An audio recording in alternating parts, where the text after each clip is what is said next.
11조. 성경은 11조에 대하여 어떻게 가르치는가? 레위기 27장 20절. 그리고 그 땅에 10분의 1 고 그 땅의 곡식이나 나무의 열매는 그 10분의 1은 여호와의 것이니 여호와의 성물이라. 첫째, 성경에서 11조라는 말은 히브리어 마세르와 헬라어 데카데를 번역한 것입니다. 11조라는 말은 10분의 1이나 어떤 것에 10분의 1을 받거나 바치는 것을 의미합니다. 11조를 바치는 기본 원칙은 인간의 모든 재산을 포함하는 모든 것이 참으로 하나님께 속한다는 것과 인간은 단지 청지기에 불과하다는 것을 인정하는 것입니다. 11조는 하나님을 만물의 주인으로 인정하고 공경한다는 표시입니다. 이 11조의 실행은 인간을 오직 하나님의 것, 하나님의 거룩한 백성으로 구별하여 하나님과 인간과 인간 사이에 참된 관계를 맺고 거룩한 삶으로 하나님을 영화롭게 하고 하나님의 백성을 복받게 하는 것입니다. 11조는 이것을 위한 신앙 공동체의 신앙 고백입니다. 그렇다면 하나님은 처음부터 인류사회를 위하여 11조 제도를 계획하셨다고 생각합니다. 11조의 시기에 관한 한 우리는 그 간섭이 인류의 초기, 아마도 아담의 셋째 아들 셋의 시대, 특히 그의 아들 에노스의 시대에 시행되었을 것입니다. 창세기 4장 26절에 셋도 아들을 낳고 그의 이름을 에노스라 하였으며 그때에 사람들이 비로소 여호와의 이름을 불렀더라고 하였습니다. 에노스의 탄생과 더불어 사람들은 스스로의 나약함을 깨닫고 하나님 안에 피난처를 찾기 시작하였으며 자신들이 하나님을 두려워하고 그의 뜻에 따라 행하는 자들로 구별되기를 원하였습니다. 이것은 신앙 공동체의 형성과 예배의 시작인 것입니다. 그러면 이 공동체를 위한 조치, 고 11조 같은 제도가 필요하였을 것입니다. 그리고 11조의 간섭은 셈족 사회에서 더욱 발전되고 보편적인 것이 되었습니다. 11조 제도가 하나님의 백성 이스라엘 문화의 중요한 요소로 발전되었습니다. 11조라는 말은 창세기 14장 17절에서 20절에 처음으로 나타납니다. 살렘 왕 멜기세덱은 전쟁에서 승리하고 돌아오는 아브라함에게 승리를 축하하여 축복하고 떡과 포도주를 제공함으로 제사장의 역할을 하였습니다. 아브라함은 멜기세덱에게 모든 것의 10분의 1, 그 전쟁 전리품의 10분의 1을 드렸습니다.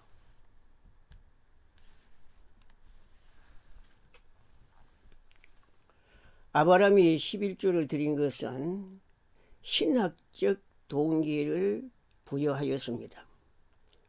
아브라함에게 승리를 준 것은 지극히 높으신 하나님이 섰다는 인정이었습니다.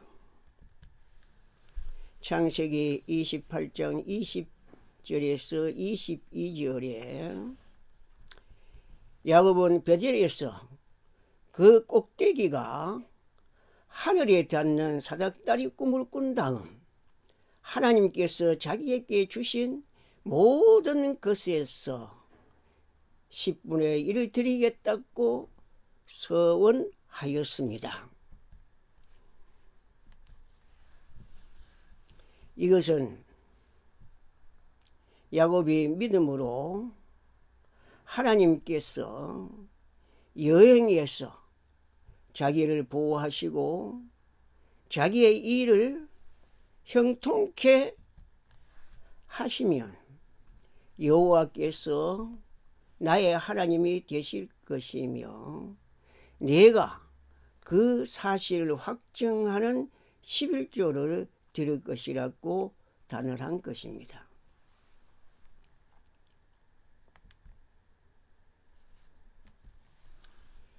둘째,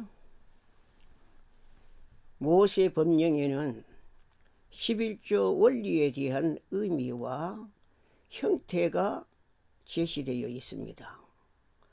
톰프슨이 관찰한 바와 같이 율법서에는 11조에 관한 다음의 세 가지 기본적인 문제에 해답을 주는 세 가지 교훈이 나옵니다.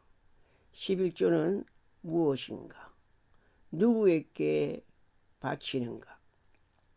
어디에서 바쳐야 하는가입니다. 첫째로 11조는 무엇인가? 라는 질문의 해답은 레위기 27장 30절에서 33절에 주어져 있습니다. 그 땅의 모든 10분의 1, 그 11조는 예외 없이 모든 농산물과 모든 동물이 포함됩니다. 11조를 여호와께 드려야 하는 신학적인 근거는 그것이 여호와의 것이며 여호와의 성물이기 때문입니다. 11조를 드리는 행위는 땅과 거기 충만한 것이 다 여호와의 것이로다는 기본적인 개념에 기초하는 것입니다. 그것은 여호와께서 땅의 재물을 산출하고 소유하고 분배하시는 분이시라는 것을 내포하는 것입니다. 그러므로 11조를 드린다는 것은 실제적 방법으로 땅과 그 소산이 하나님의 것, 그 하나님이 주인이심을 인식한다는 것을 의미합니다. 따라서 유대인들이 이 11조를 드리는 일을 소홀히 하는 것은 하나님으로부터 이 물질 자체를 훔치는 것과 동일시되는 것일 뿐만 아니라 이 물질이 하나님께 속하며 오직 하나님의 것이라는 사실을 인정하기를 거절하는 것이 되는 것입니다.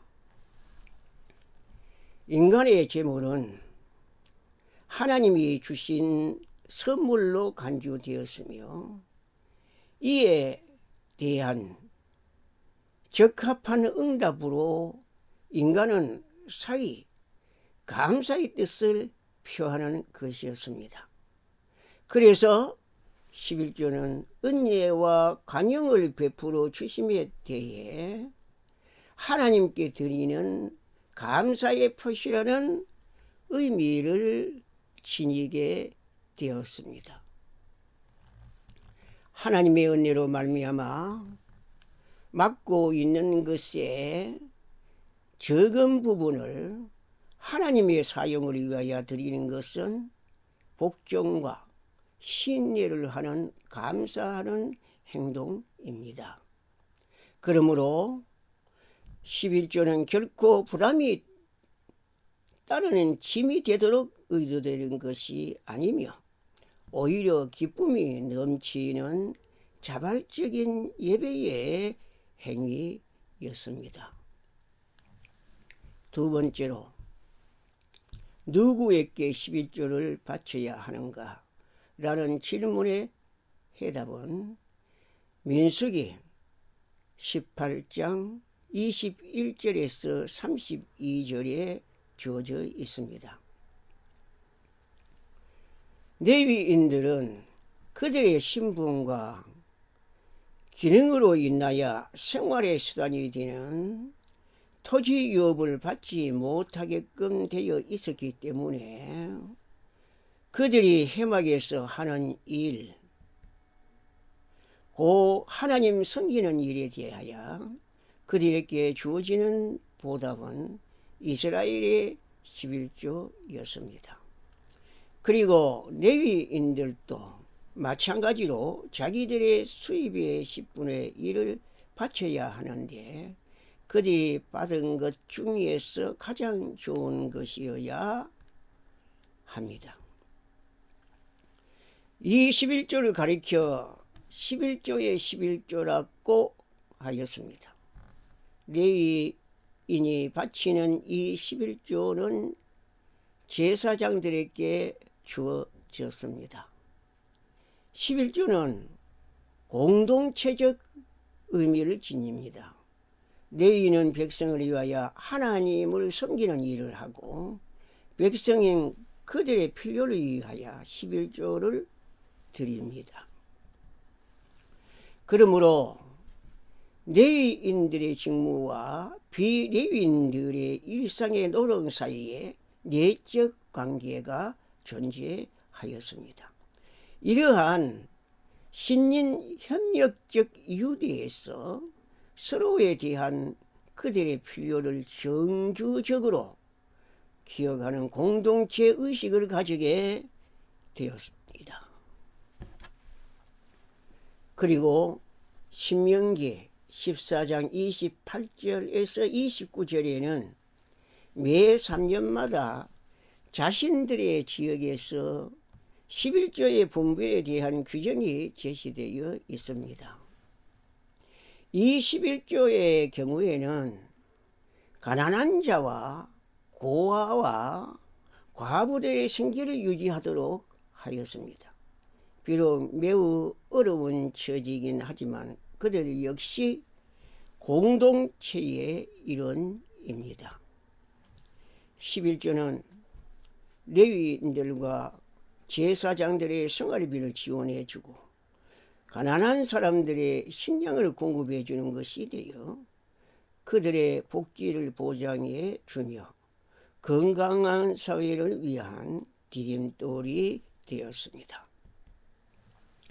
따라서 11조는 사실상 백성들로 하여금 하나님 자신의 구속 활동에 동참하게 하시는, 즉 백성들로 하여금 하나님께서 지대한 관심을 갖고 계신 가난한 자와 빈국한 자들에 대한 관심에 동참하게 하는 하나님의 방식으로 간주되었습니다. 하나님께서 백성에게 자신의 복을 나눠주는 것처럼 그 복을 받은 사람들도 자신보다 불량한 사람에게 복을 나눠줘야 합니다. 그런 까닭에 신앙 지도자들은 되풀이하여 이스라엘 백성에게 11조의 중요성을 상기시켰습니다. 세 번째로, 어느 곳에서 11조를 드려야 하는가라는 질문의 해답은 신명기 12장 5절에서 14절과 신명기 14장 22절에서 29절에 주어져 있습니다. 11조와 희생제사는 네게 보이는 아무 곳에서나 드려서는 안 되고 오직 너희의 한 지파 중에 여호와의 택하실 그곳에서 드려야 합니다. 이 중심 성역은 후에 이어서 예루살렘으로 결정되었으며 새로운 땅에서는 이 인정된 장소에서만 11조와 예물을 바치도록 하였습니다. 이러한 11조와 예물을 바칠 때 거룩한 식사가 거행되었으며 즐거움으로 먹으며 하나님의 복 주심을 찬양하였습니다. 11조를 바치면 하나님의 축복을 받게 되지만 그것을 거부하면 하나님의 저주를 받게 될 것입니다. 셋째, 11조를 포함하는 이스라엘의 어떠한 제도도 단지 정치적, 경제적, 인도적 기능만을 시행하기 위해 존재하지 않았습니다. 이스라엘인들은 11조를 바침으로 그들을 번영하게 하신 하나님께 일부분의 제사를 바치는 것을 엄숙히 선언하는 것입니다. 이스라엘인들은 또한 11조를 바침으로 하나님의 대행자인 제사장들과 레위인들의 역할의 정당성을 인정하고 그들이 백성을 위하여 수행한 영적 봉사에 대한 대접을 받을 권리를 인식하는 것입니다. 11조 의식은 하나님께서 이스라엘을 기억하신 것처럼 이스라엘인들에게 하나님의 복주심을 기억할 기회를 제공하였으며 또 가난한 자들, 고아들, 과부들을 위한 하나님의 돌보심을 본받을 기회를 제공하였습니다. 11조는 이스라엘인들이 그들 자신의 귀중한 것으로 하나님을 섬길 것을 요구하였습니다. 이 놀라운 11조의 시스템에서 이스라엘의 경제는 하나님에 대한 사랑, 이웃에 대한 사랑, 율법의 마음, 정신을 표현하는 채널이 되었습니다. 신명기는 명백히 가족관계에서 11조를 드리는 기쁨과 교제를 중요한 것으로 삼은 것입니다. 결국 11조 제도는 하나님의 백성, 오직 여호와의 것, 여호와께 거룩한 백성으로 따로 구별하는 데 이바지하였습니다. 오직 거룩한 백성이 복을 받을 수 있으며 그 복은 여호와께 대한 이스라엘의 존경과 여호와께 속한다는 의식을 강화하는 것이었습니다. 그러므로 이스라엘인들은 11조의 시행으로 말미암아 그들의 조상 아브라함의 모범을 따라 행하였으며 그들의 조상 야곱의 서원과 요구를 성취하였습니다. 넷째, 이스라엘 백성이 마땅히 지켜야 할 11조 의무를 소홀히 한 것에 대하여 성경은 언급합니다. 레위인들은 따로 생활을 위한 11조를 충분히 받지 못하였기 때문에 밭을 경작하거나 다른 생활 수단을 찾아 자신들의 생활비를 마련하기 위해 성소를 떠날 수밖에 없었으며, 그리하여 성소는 폐허가 되고 말았습니다. 히스기야와 느헤미야 시기에 계획이 일어났습니다. 이리하여 백성들은 다시 그들이 바쳐야 할 11조를 바쳤으며, 성소는 복구되었고 제사장들과 레위인들은 또다시 하나님의 율법에 전적으로 헌신할 수 있었습니다. 예언서에서 11조의 중요한 목적을 무시하는 것에 대하여 언급합니다. 아모스 4장 4절은 이스라엘 백성이 정의와 공의에 대한 아무 관심을 보이지 아니하면서 여호와께 11조를 계속하여 드리는 행위에 불성실성을 지적합니다. 이러한 의식적 진행은 11조를 바치는 진정한 동기를 실제적으로 무시하고 조롱하였습니다. 아모스의 날에 이스라엘인들은 11조를 여전히 가지고 와서 드렸지만 11조에 표해야 하는 즐거움, 사랑, 성실이 없었습니다. 그러므로 아모스는 나쁜 동기로 11조를 바치기 때문에 복을 받지 못한다고 역설하였습니다. 포로기 후에 말라기는 백성이 정당한 동기로 11조를 바치도록 하려고 시도하였습니다. 그런데 그들은 단지 여호와의 복을 받으려고 11조를 가지고 와서 드렸습니다. 그들이 드린 11조는 기준이나 함량 미달이었습니다. 그러므로 말라기는 온전한 11조를 드리지 아니하기 때문에 복을 받지 못한다고 역설하였습니다. 다섯째, 마태복음 23장 23절에서 우리 주님은 너희가 박하와 해양과 근처의 11조는 드리되 율법에 더 중한 바 정의와 국률과 믿음은 버렸도다. 그러나 이것도 행하고 저것도 버리지 말아야 할지니라고 하셨습니다.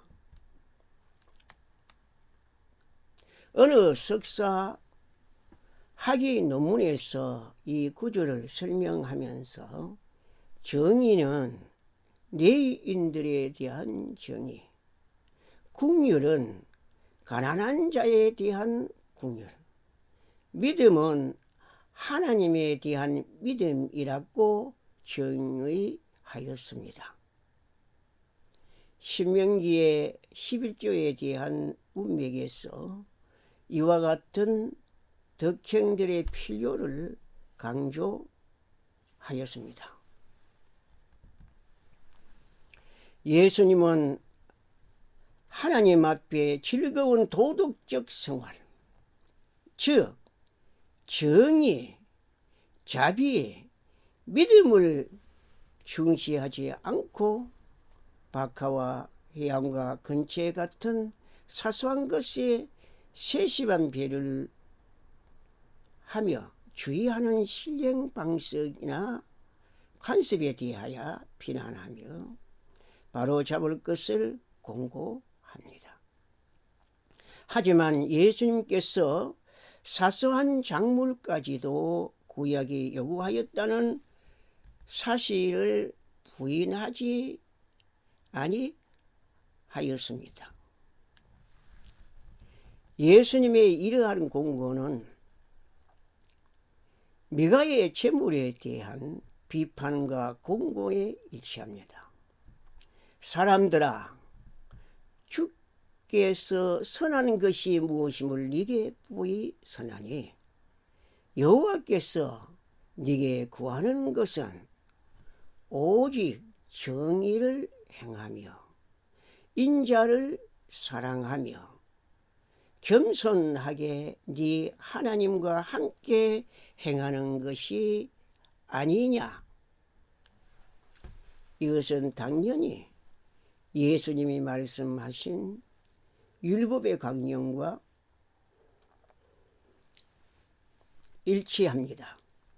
예수께서 이르시되 네 마음을 다하고 목숨을 다하고 뜻을 다하여 주 너의 하나님을 사랑하라 하셨으니 이것이 크고 첫째 되는 계명이요 둘째도 그와 같으니 네 이웃을 네 자신과 같이 사랑하라 하셨으니 이 두 계명이 온 율법과 선지자의 강령이니라.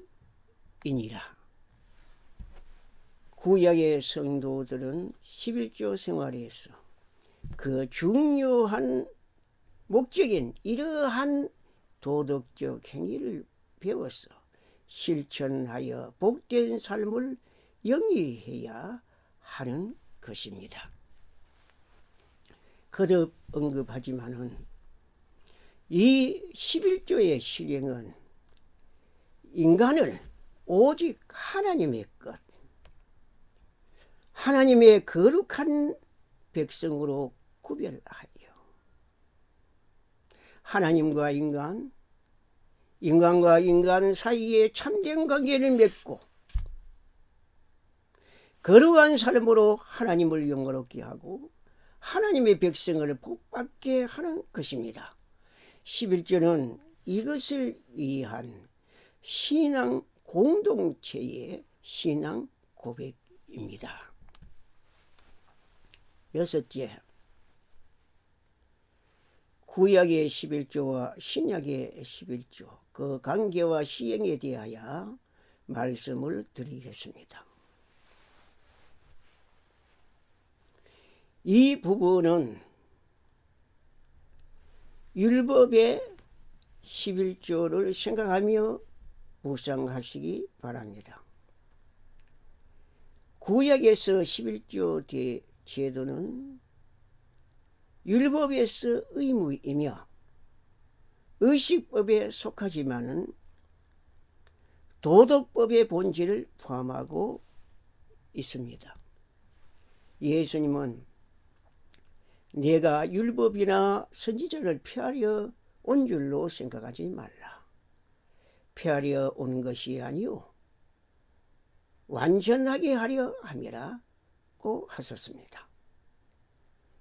완전하게 하다에 해당하는 헬라어 플레로오는 성취하다, 완성하게 하다라는 의미를 지닙니다. 이것은 하나님의 뜻의 성취나 완성을 의미합니다. 여기에 기본적인 동기는 사랑입니다. 예수님께서는 처음부터 모든 의를 이루므로 이 사랑을 나타내었습니다.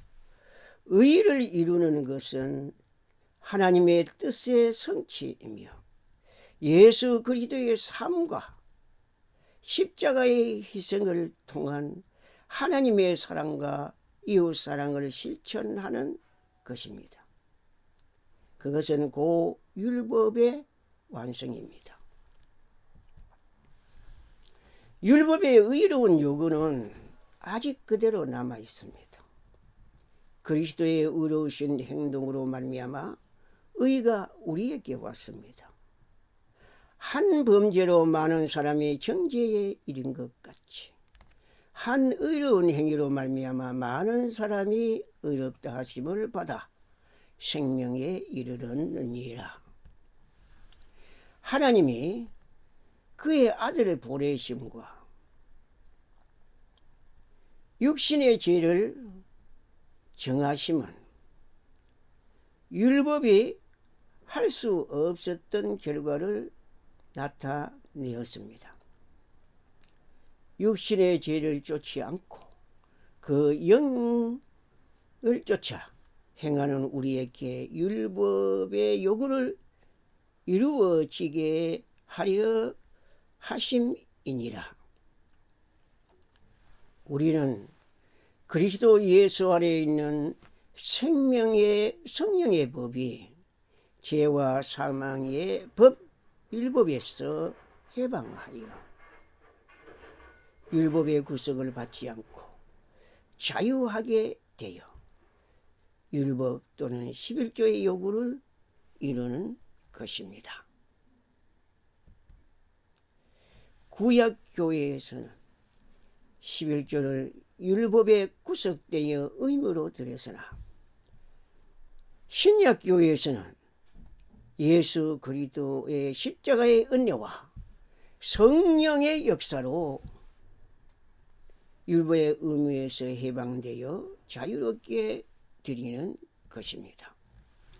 그래서 신약교회에서 11조를 드리는 것이 예수 그리스도의 십자가의 은혜와 성령의 역사로 정의와 긍휼과 믿음, 또 하나님과 이웃에 대한 사랑이 동기가 되어 부담이 되지 않고 억지로나 인색함으로 드리지 않고 자유롭게 즐겁게 드림으로 말미암아 그 사랑을 실현하고 완성하는 것입니다.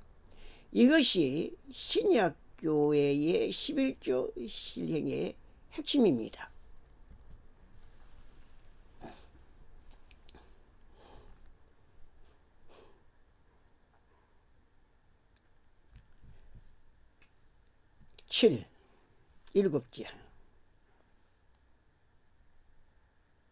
일곱째.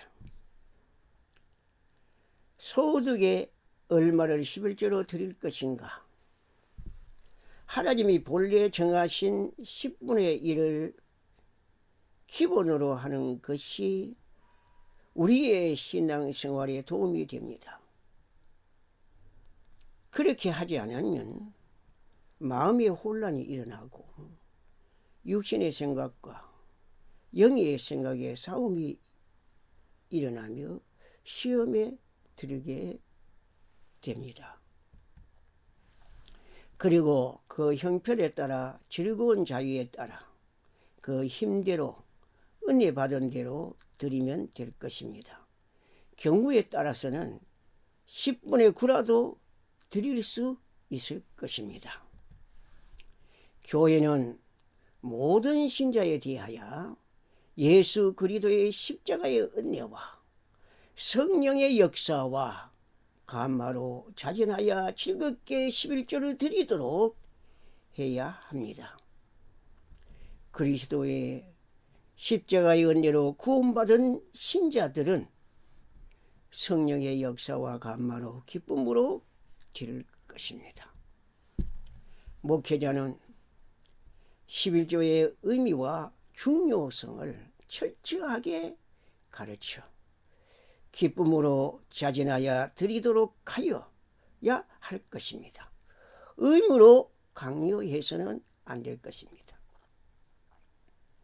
끝으로 구약교회에서 대략 계산하면 하나님은 가난한 자를 위한 몫을 전체 11조의 3분의 1이나 6분의 1을 정하고 있다고 볼 수 있습니다. 신약교회에서도 구약교회에서와 같은 비율로 보면 되겠습니다. 그러나 오늘날 일부의 교회는 가난한 자들을 위한 구제를 하고 있을지라도 대부분의 교회는 이 사실을 간과하거나 알지 못하고 있는 것이 아닌가. 그래서 교회가 가난한 자들에 대하여 인식하지 않은가 생각합니다. 이 분배는 공동체의 중요한 문제이기 때문에 교회가 시정해야 할 것입니다. 이 강의안은 바이블 역사 시정 공부를 주로 그리고 국내외 사전을 참고하였습니다. 신약의 11조에서 더 충분히 설명하겠습니다. 하나님, 우리 아버지와 주 예수 그리스도로부터 은혜와 평강이 여러분에게 있기를 축원합니다. 아멘.